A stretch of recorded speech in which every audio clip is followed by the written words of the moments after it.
Hey, it's Maggie at Whisked Away, and I'm going to show you the difference between liquid measuring and dry measuring. So the difference between the two measures. This is a liquid measuring cup and this is a dry measuring cup. They are not the same, despite what a lot of people think. And it's super important, especially in baking, since it's a science, that you use this for dry and this for liquid.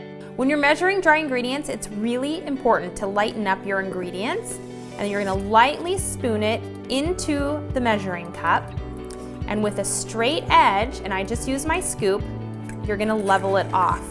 You're never shaking it and you're never tapping it, because then you end up with a little gap at the top and you end up adding too much. When you're measuring liquid ingredients, you're measuring from the bottom of the meniscus. So there's technically liquid coming up above the bottom of the meniscus. So if you measured liquid in a dry measuring cup, you'd always have just under the amount of liquid that you needed.